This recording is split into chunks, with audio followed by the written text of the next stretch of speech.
akan kita bertemu dan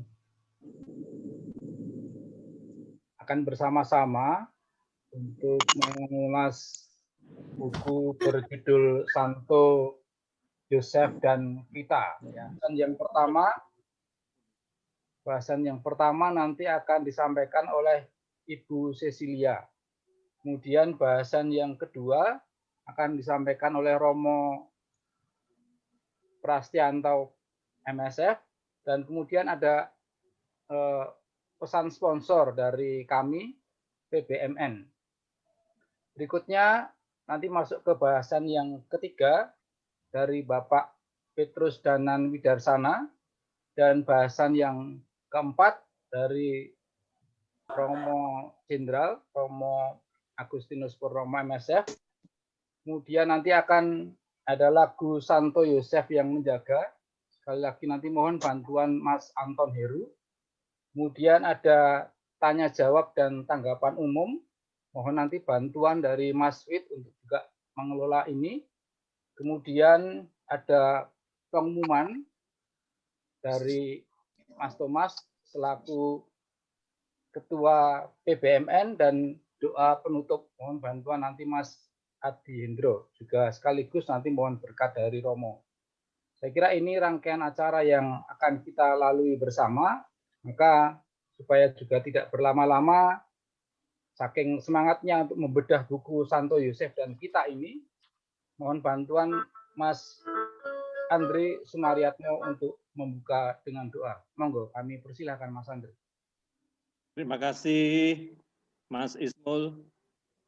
Marilah para Romo, Suster, Bapak, Ibu, dan saudara-saudari sekalian, sebelum kita berdoa kepada Allah Bapa, marilah kita bersama-sama bagi yang hafal mendaraskan doa Salam Yosef.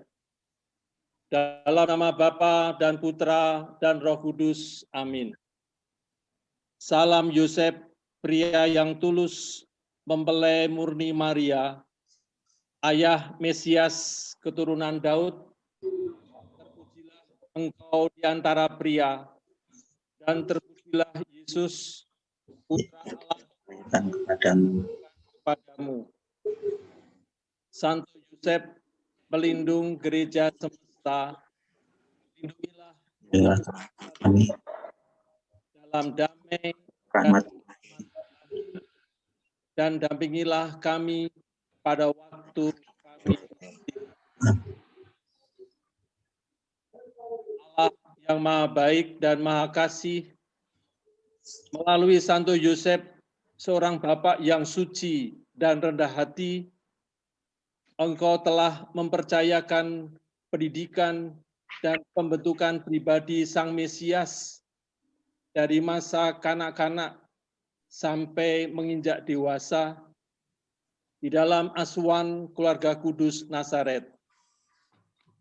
Malam ini kami, Paseduluran Brayat Minulya Nusantara, ingin berbagi pengalaman dan refleksi tentang Santo Yosef yang kami ungkapkan dalam sebuah buku, Santo Yosef dan Kita.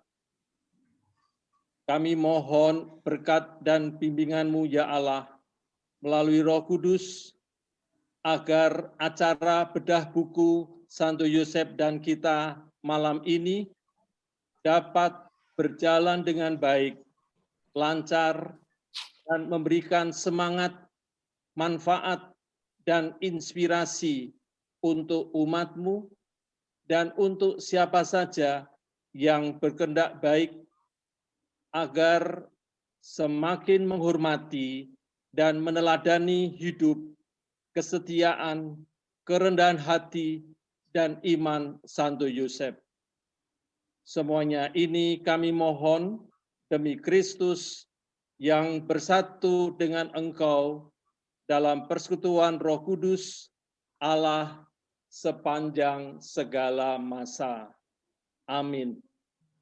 Dalam nama Bapa, Putra, dan Roh Kudus. Amin. Amin. Baik, terima kasih Mas Andri. Berikutnya kita akan ke acara berikutnya, monggo silakan kepada Mas Thomas selaku Ketua PBMN untuk menyampaikan kata pembuka. Silakan Mas Thomas Suharjono. Oke.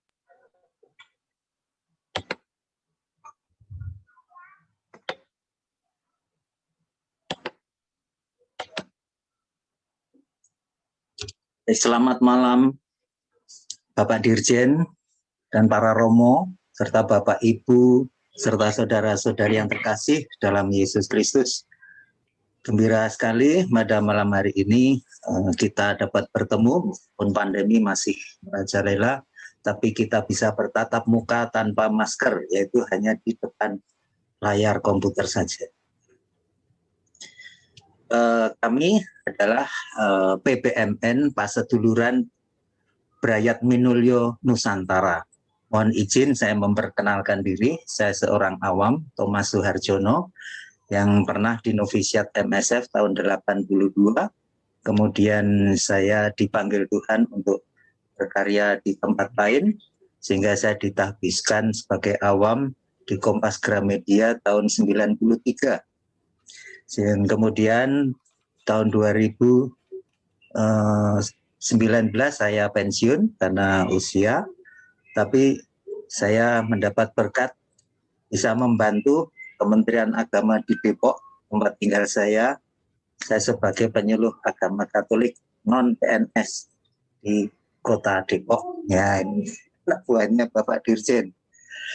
Nah, dari situ meskipun saya sudah tidak MSF, tetapi kami masih punya mentalitas yang sama dalam seperguruan dengan Romo Jenderal Purnomo. Ya, PBMN ini didirikan sejak tahun 87 di Jakarta. Saat ini anggotanya tersebar di seluruh Nusantara. Ada yang di Medan dan ada yang di Papua. Ada yang sudah jadi kakek, ada yang masih pemuda. Ada yang baru keluar kemarin minggu yang lalu. Dan kami jumlahnya ada 172 anggota. Satu orang masih awam, masih imam, yaitu Romo Tokro, ada di Agats, Papua. Dan ada 47 orang yang sudah menghadap Bapak. Dan mereka seperempat dari anggota kita itu menjadi pendoa bagi kita yang masih berziarah di dunia ini. Nah, kemudian pada malam hari ini kita akan bicara mengenai Santo Yosef dan kita. Buku ini untuk menindaklanjuti seruan Bapak Paus Fransiskus Patris Corde di awal tahun atau akhir tahun yang lalu, berdasarkan refleksi pribadi para sedulur. Ada yang sedang galau, ada yang merasa panggilannya sebagai bapak keluarga atau bapak asuh dari anak-anaknya, ada yang menjadi pegawai negeri, ada yang bekerja profesional, dan lain-lain. Semoga buku ini menjadi inspirasi bagi iman umat Katolik Indonesia. Kami berterima kasih atas masukan-masukan dari para narasumber nanti. Dan kami mohon maaf bahwa masih banyak kekurangan karena ini baru penerbitan pertama kali kami membuat buku. Mudah-mudahan nanti buku-buku yang akan kami terbitkan berikutnya bisa lebih baik lagi. Terima kasih atas segala masukan dan review pada malam hari ini. Untuk kita, semoga bisa memperkaya kita semua dan mudah-mudahan menginspirasi siapapun yang hadir dalam temu online malam hari ini. Tuhan memberkati. Baik, terima kasih Mas Thomas Harjono, Ketua Paseduluran Brayat Minulyo Nusantara. Kita ke acara berikutnya langsung kepada Bapak Yohanes Bayu Samudro, selaku Dirjen Bimas Katolik Kementerian Agama Republik Indonesia. Tapi sebelum ini saya akan membacakan secara singkat kurikulum vitae Bapak Bayu Samudro. Monggo Mas Wit, nyuwun tulung untuk ditampilkan. Bapak Yohanes Bayu Samudro lulus program studi psikologi, pendidikan dan bimbingan Fakultas Keguruan Ilmu Pendidikan Universitas Katolik Atmajaya Jakarta lulus tahun 1995, dan kemudian melanjutkan pada program Magister Administrasi Manajemen Pendidikan di Universitas Kristen Indonesia, Jakarta. Pernah menjabat sebagai Kepala Bagian Pengembangan Sumber Daya Manusia pada Yayasan Hati Suci, dan pada periode tahun 2012 sampai dengan 2018 menjabat sebagai Sekretaris Dewan Pengurus Harian Paroki Santo Laurentius Alam Sutra Kota Tangerang Selatan, Banten. Bapak Bayu aktif dalam kegiatan dan dialog lintas agama di wilayah Tangerang dan Tangerang Selatan, dan bergabung dalam organisasi pencak silat pendidikan Tunggal Hati Seminari, Tunggal Hati Maria, THS, THM. Predikatnya saya kira sudah pendekar ya Pak Bayu, nggih. Dan juga aktif dalam organisasi pembinaan dalam gereja Katolik yang berbasis pembinaan mental spiritual melalui pelestarian budaya leluhur bangsa Indonesia. THS THM masuk kategori pencak silat. Dan sejak tanggal 10 Agustus 2020, Bapak Yohanes Bayu Samudro menjadi Direktur Jenderal Bimas Katolik Kantor Kementerian Agama Republik Indonesia. Demikian kurikulum vitae secara singkat Bapak Bayu Samudro. Maka kami memberikan kesempatan kepada Bapak Bayu Samudro untuk menyampaikan kata sambutan. Monggo Pak Dirjen.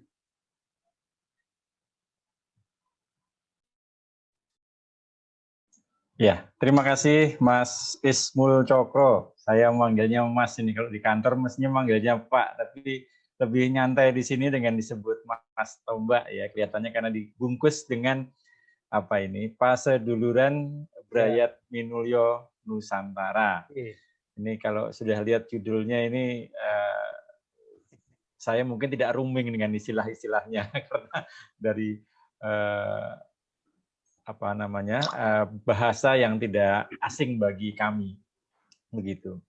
Yang saya hormati Romo Purnomo, para Romo, Suster, Bapak Ibu, Mas-mas sekalian dari Paseduran Brayat Minulyo Nusantara yang kami hormati, kami banggakan, yang pada malam hari ini kita semua berkumpul di sini atas berkat rahmat Allah yang Maha Kuasa, dan tentunya yang telah menciptakan ke dunia seorang ayah yang sejati, yaitu Santo Yosef, yang sama-sama kita coba kupas bukunya pada malam hari ini.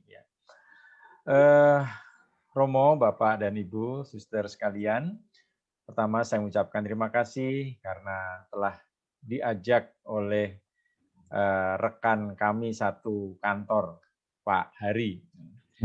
Kalau dilihat ini memang Pak Hari ini adalah, bagi saya pribadi, adalah orang yang kesekian yang bersentuhan dengan spiritualitas Brayat Minulyo. Kalau mau lugasnya disebut Jeblinger MSF ini beberapa orang bertemu, nah Pak Hari ini orang yang kesekian. Ya. Tiba-tiba ketika saya menempati tugas yang baru, lantas Pak Hari memperkenalkan diri. Pak Dirjen, saya ini mantan MSF, begitu. Namun beberapa orang sebelumnya telah membuat perjumpaan dengan saya. Orang pertama dari yang berdekatan dengan MSF itu adalah Romo saya sendiri, artinya guru spiritual kalau di komunitas kami ya. Itu kakak iparnya Mas Adi Hendro, Romo Martinus Sukomartoyo Hadiwijoyo. Romo Hadiwijoyo ini pada saat masih menjadi calon imam, memang calon imam dari tarekat MSF, lalu harus menempuh jalan hidup untuk bersama dengan keluarga, lantas bekerja dan bergabung melanjutkan panggilan imamatnya menjadi imam diosesan Kusupan Agung Jakarta. Dan di saat itulah kami diperkenalkan dengan komunitas organisasi pencaksilat pendidikan THS-THM pada sekitar tahun 1985. Ya, dan ini sudah cukup lama sekali. Dan itulah spiritualitas yang beliau sampaikan kepada kami, murid-muridnya ini, kami pahami sebagai spiritualitas berkeluarga. Artinya kalau bertemu dengan sesama anggota komunitas, kami menyikapinya sebagai sesama saudara. Ada yang kakak, ada yang adik, ada yang ayah, ada yang ibu. Kami diminta untuk menghormati sepenuhnya orang tua. Maka dalam janji prasetya komunitas kami disebutkan yang poin yang keempat, yaitu bersedia, taat, dan patuh kepada orang tua. Nah, ini membuktikan bahwa sebenarnya spiritualitas keluarga Santo Yosef ini memang ditanamkan sungguh-sungguh ke dalam kelompok ini, dan kami mentaatinya sampai hari ini. Bagi mereka yang tidak menghormati orang tuanya, yang melawan dengan orang tuanya, biasanya kami skors, kami hukum, ya jangan datang, kamu masih tidak hormat dengan orang tuamu, maka kamu harus, ya itu dalam spiritualitas kami capai. Nah, orang yang kedua itu adalah kami kenal dengan Romo Rus. Kalau bahasa di Facebooknya Anton Krozak, kalau resminya Antonius Cokro, ya. Yang saat ini bertugas di Asmat. Itu juga beliau sangat aktif mendampingi spiritualitas kami untuk bersama-sama dalam komunitas ini. Lalu berikutnya ada juga yang sekarang masih aktif, yaitu Romo Erwin Santoso MSF. Romo Erwin ini kebetulan teman kuliah istri saya. Jadi kalau ada hal-hal yang terkait dengan keimamatan, biasanya kami juga berkonsultasi dengan beliau sehubungan dengan pelayanan kami di paroki waktu itu sebagai anggota dari Komisi Kerasulan Keluarga dan juga anggota dari komunitas kategorial Couple Pro Christ CFC dan juga Marriage Encounter. Nah, maka spiritualitas keluarga ini lantas oleh paroki kami waktu itu sangat digiatkan, dan untuk itulah kami banyak sekali berinteraksi dengan Romo Erwin Santoso ini. Maka inilah beberapa tokoh dalam hidup kami yang pribadinya sangat berdekatan dengan Santo Yosef yang menjadi kepala keluarga Brayat Minulio. Nah, para Romo, Suster, Bapak, dan Ibu sekalian, mungkin dalam kesempatan kali ini kami mau menyampaikan beberapa gagasan-gagasan singkat tentang terbitnya buku Santo Yosef dan Kita, Bunga Rampai Pengalaman Iman. Kita semua yang tergabung dalam Gereja Katolik seluruh dunia menghormati Santo Yosef dan mengangkatnya untuk menjadikan sebuah perayaan pesta. Santo Yosef adalah suami Santa Maria dan Bapa pengasuh Yesus. Gereja mengenal Santo Yosef sebagai orang yang saleh, jujur, bijaksana, rendah hati, penuh rasa tanggung jawab dalam menjalankan tugas mulia dari Allah sebagai kepala keluarga kudus di Nazaret. Nah, pada abad ke-19, Santo Yosef diangkat oleh Paus Pius ke-9 sebagai pelindung gereja universal.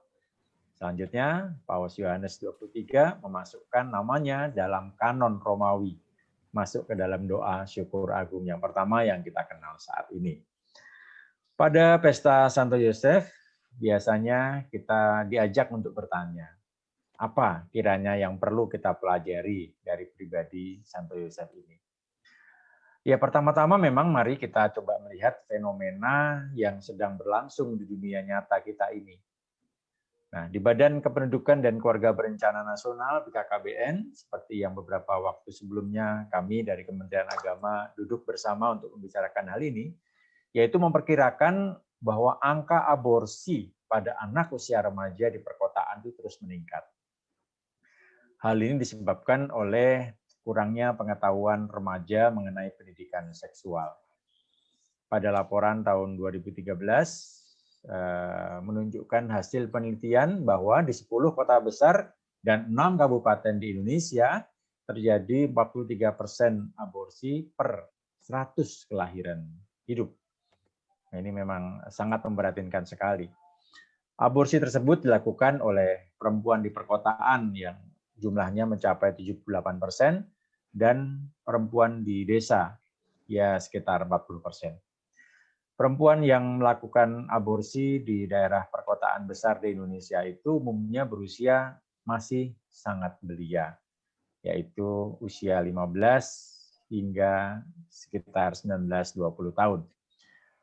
Umumnya pembatalan tersebut dilakukan akibat kecelakaan dalam tanda petik ya, atau kehamilan yang tidak diinginkan. Angka aborsi tersebut disebabkan oleh peningkatan angka pernikahan usia dini di Jakarta, Bogor, Depok, Tangerang, Bekasi. Ini kota-kota daerah kota metropolitan dan penyangga-penyangganya. Selain itu, kegiatan-kegiatan seks serta pemahaman mengenai seks bebas serta memicu tindakan itu di Indonesia ini. Nah, fakta di atas menjadi tantangan bagi orang tua, masyarakat, lembaga pendidikan, lembaga non-formal lainnya, dan juga Gereja Katolik untuk membaharui diri dalam ranahnya masing-masing. Dan kutipan Injil yang mengingatkan kita tentunya bisa kita angkat. Kiranya membantu kita untuk memperbaharui pikiran, perasaan, dan hati kita, sehingga mampu mengikuti teladan Santo Yosef sebagai teladan umat beriman. Nah, ini hanya sekedar contoh sepintas saja yang tentu saja tidak terkait langsung dengan buku yang akan dibedah. Karena buku Santo Yosef dan kita ini ada lintasan bentuk pengalaman iman dari para penggiat aktivis spiritualitas MSF, Brayat Minulyo ini. Nah, apa sih sebenarnya yang bisa kita pelajari kalau saya melihat buku yang beberapa waktu lalu dikirimkan Pak Hari ke meja saya? Nah, di situ kayak saya mencoba sepintas membaca, ternyata memang ada hal-hal yang sangat menarik yang bisa kita simak di sini. Yang pertama tentang menghormati kehidupan. Fenomena menggugurkan kandungan seperti yang tadi kami contohkan dianggap sebagai jalan keluar terbaik para remaja untuk keluar dari masalah pernikahan akibat pergaulan bebas dan ditinggal oleh pacarnya yang tidak bertanggung jawab. Tindakan nekat para remaja putri ini untuk menggugurkan kandungan juga karena dipaksa oleh remaja pria yang tidak mau bertanggung jawab. Begitulah mental beberapa remaja laki-laki masa kini. Ya masa lalu juga sebenarnya ya, tapi paling tidak kita soroti dalam 10 tahun terakhir ini. Yang sering cari anaknya dan tidak bertanggung jawab atas apa yang telah menyambutnya. Nah, kita belajar di Santo Yosef yang berencana untuk meninggalkan Maria. Ya, dalam kisah kitab suci kita kenal betul bagaimana Santo Yosef punya niat untuk meninggalkan Maria. Tetapi karena dia adalah seorang yang tulus dan bertanggung jawab, maka dia mendengarkan bisikan Tuhan, baik dalam mimpi maupun dalam suara hati. Yang kedua, nilai yang kami lihat dari Santo Yosef yang mungkin bisa menambah, memperkaya sharing pengalaman kita di buku tersebut, itu adalah tentang tidak mencemarkan nama baik pasangan. Dunia sekarang ini adalah dunia hoax. Di mana-mana ada hoax. Kalau dulu kendalikanlah mulutmu, kalau sekarang kendalikanlah jarimu. Karena mulut sekarang mudah dikendalikan, tetapi jari yang lebih sulit dikendalikan. Nah, hoax ada di mana-mana. Dengan teknologi komunikasi yang semakin canggih, orang mudah mengunggah berita-berita bohong, berita-berita yang tidak benar, termasuk mencemarkan nama orang dekat, suami, istri, anak, dan teman dekat.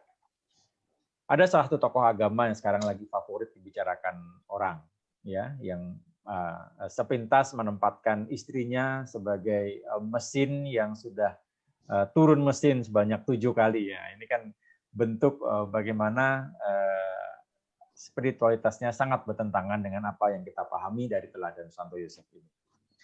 Orang dengan mudah membicarakan kekurangan, kelemahan, dan dosa orang lain. Di mana-mana orang-orang yang membicarakan bahan yang tidak bisa dipertanggungjawabkan itu diangkat dalam topik diskusi yang semakin melebar kemana-mana. Nah, orang yang melakukannya berarti melecehkan atau menempatkan orang lain alias melanggar atau menginjak-injak hak asasi manusia. Para pasangan suami istri dengan mudah menceritakan kekurangan pasangannya masing-masing di depan orang lain. Dampaknya adalah kerenggangan hubungan suami istri yang dibumbui dengan perselingkuhan. Mari, sebaliknya, kita pun menceritakan apa yang baik, indah, luhur, dan mulia yang ada dalam diri sesama kita. Dengan kata lain, mari kita berpikiran positif. Nah, inilah hal yang bisa diangkat dari pribadi Santo Yosef ini. Dia atas bisikan Tuhan mau mengikutinya dan akhirnya berpikiran positif. Kalau dilihat peristiwanya ya tidak mungkinlah berpikiran positif saat itu orang tiba-tiba dikabarkan bahwa tunangannya mengandung. Tentu saja iman diuji di sini. Nah, kita percaya bahwa Tuhan telah menanam dalam diri kita masing-masing apa yang baik, indah, luhur, dan mulia daripada yang buruk, jelek, jorok, dan kotor. Apa yang baik, luhur, indah, dan mulia dalam diri kita antara lain, misalnya keutamaan-keutamaan sebagai buah roh, yaitu kasih, pujian, damai sejahtera, kesabaran, kemurahan hati, kebaikan, kesetiaan, kelemah lembutan, dan penguasaan diri. Nah, kita semua berharap bahwa pikiran positif ini mungkin sedini mungkin ditanamkan atau dididikkan pada anak-anak di dalam keluarga.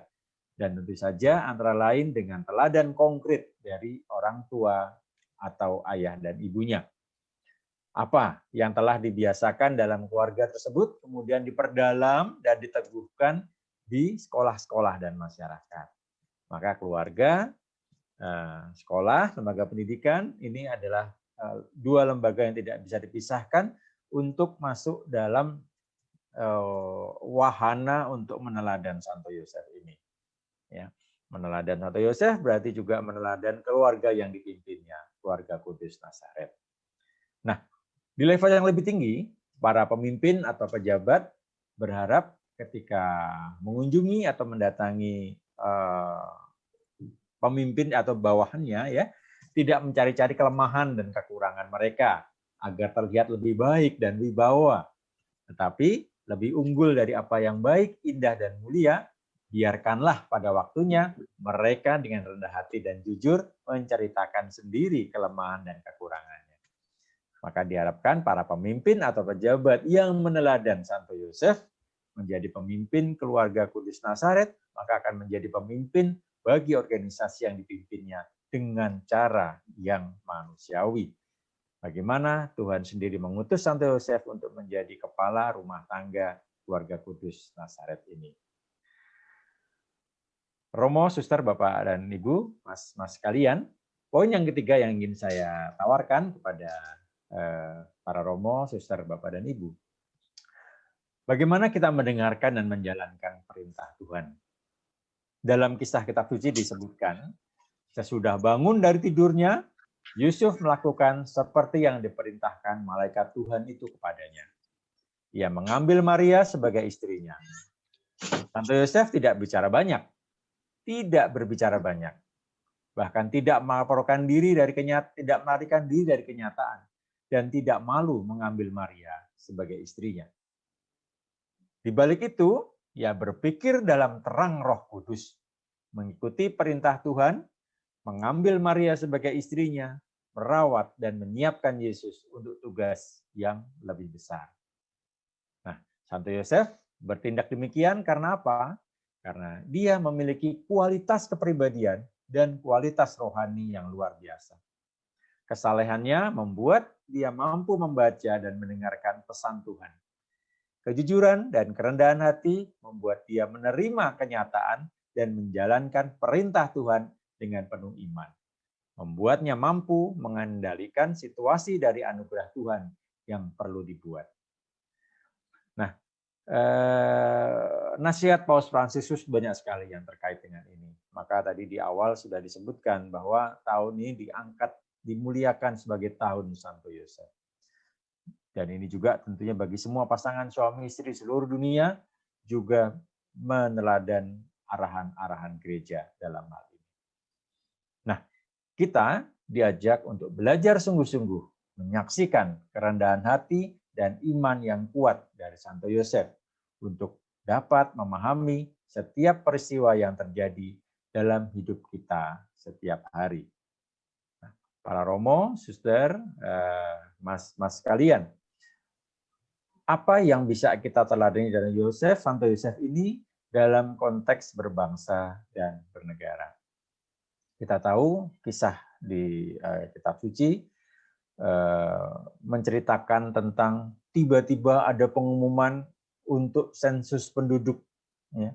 Dan diceritakan pada saat itu Santo Yosef bersama Maria dan anak yang dalam kandungannya itu terpaksa kembali ke negeri asalnya untuk cacah jiwa. Nah, ini dalam cerita-cerita tablo-tablo Natal di masa lalu, ya, ini masih sering diangkat ke permukaan bahwa di sini Santo Yosef memiliki ketaatan yang luar biasa pada pemerintah. Sepenuhnya Santo Yosef bersama Maria betul-betul menjalankan tugasnya sebagai warga negara. Nah, ini semua menandakan bahwa Santo Yosef mengajak kita semua, paseduluran Brayat Minulyon Santara ini, itu untuk bersama-sama mengabdi kepada bangsa dan juga kepada gereja. 100% Katolik, 100% Indonesia. Yang bisa kita lakukan adalah tentu saja pertama-tama pada komunitas basis yang paling kecil, yaitu keluarga kita sendiri. Dengan menjalankan sikap-sikap yang baik, menjalankan karakter-karakter yang membangun, maka keluarga yang ada di dalam lingkup terkecil dari pribadi kita lantas menjadi teladan bagi keluarga-keluarga yang lain. Ibarat batu pondasi, maka batu pondasi ini menjadi sangat kokoh karena digabungkan dengan batu-batuan yang lain dan akhirnya menjadi bangunan yang juga kokoh. Nah, inilah analogi dari bangsa kita. Bangsa yang besar Indonesia ini, yang menduduki peringkat keempat penduduk terbesar di dunia, itu tidak akan pernah bisa sekokoh ini kalau kita tidak memiliki naluri membangun keluarga yang kokoh pula. Nah, maka itulah di semua agama, kita di Katolik, teman-teman kita di Kristen, teman-teman kita di Islam, Hindu, Buddha, memiliki pendekatan-pendekatan keluarga menurut spiritualitasnya masing-masing. Kekatolikan punya teladan Santo Yosef untuk menguatkan fondasi terkecil dari sebuah bangsa dan negara ini. Dan itulah kita hadir di sini melalui buku Santo Yosef dan kita ini sungguh menjadi sesuatu yang bermakna, karena di sini kalau saya baca semuanya adalah permenungan pribadi yang di situ sangat meneguhkan buat siapapun yang membacanya. Bukan hanya mereka, maaf kata, bukan hanya yang beragama Katolik. Kalau saya membayangkan kalau ini dibaca oleh mereka-mereka yang di luar Katolik, mereka pun akan melihat bahwa apa yang diteladani oleh tokoh di dalam buku ini itu sungguh-sungguh meneguhkan, sungguh-sungguh menjadikan inspirasi untuk membangun sebuah keluarga. Tetangga kita menyebutnya keluarga yang sakinah, mawadah, dan warohmah. Artinya Santo Yosef pun juga menjadi kepala rumah tangga gereja yang saat ini telah menyatukan kita semua. Romo, suster, Bapak dan Ibu sekalian, demikian inspirasi yang bisa kami tawarkan kepada para Romo, suster, Bapak dan Ibu, mas-mas sekalian, dengan harapan semoga buku Santo Yosef dan kita, Bunga Rampai Pengalaman Iman ini yang diterbitkan atau diangkat ke permukaan melalui Paseduluran Brayat Minulya Nusantara ini bermakna untuk kita semua, untuk warga gereja, juga untuk warga bangsa. Dan semoga pertemuan kita pada malam hari ini membuahkan inspirasi-inspirasi baru untuk saling meneguhkan, saling menguatkan demi kebersamaan kita, kesejahteraan umat, dan juga kemakmuran bangsa. Demikian yang bisa kami sampaikan. Sugeng Dalu, berkah dalam.